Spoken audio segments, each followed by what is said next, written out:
way you act, learn how to love.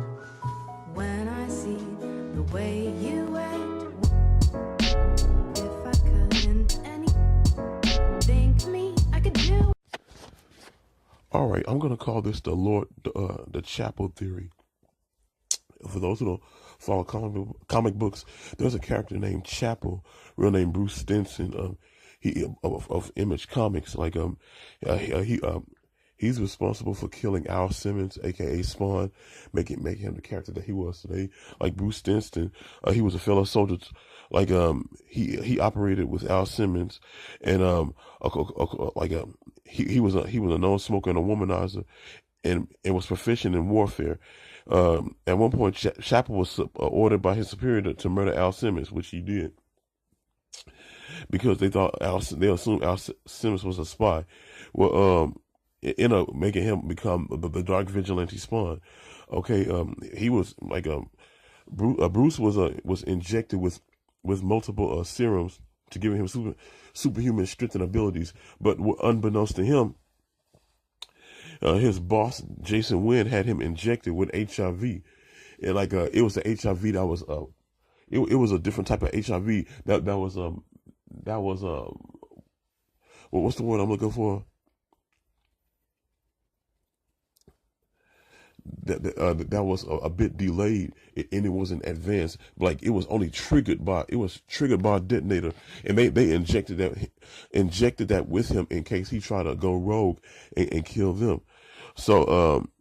So like he was confronted by Al Simmons and Al Spawn, and said, like, look what you did to me. You took my life. You took everything from me.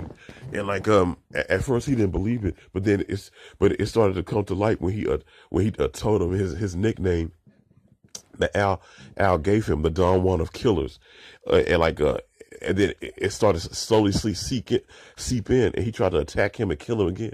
This time he really couldn't kill him because he was undead. He was immortal this time.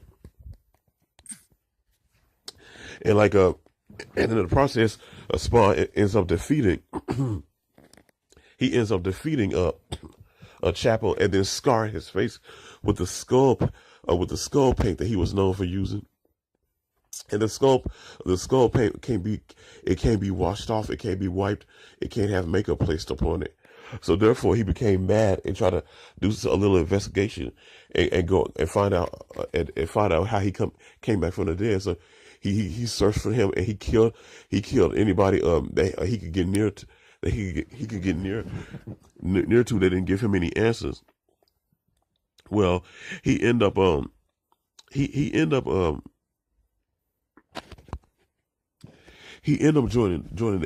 the group Youngblood, and did a little work with them. But then he was later removed after he went after John Prophet, the third member of the murderous strike force that him and Al was a part of, who was considered a traitor as well. He ended up committing suicide. He committed suicide and turned into a hellspawn called Lord Chapel, and then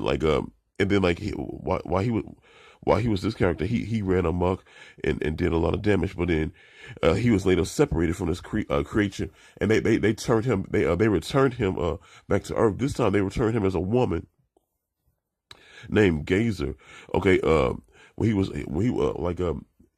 that made him even more mad, because you killed, he committed suicide. He went to hell. Then he returned as a woman named Gazer, and then in other stories he was he was killed, and then he returned back as a little boy, and then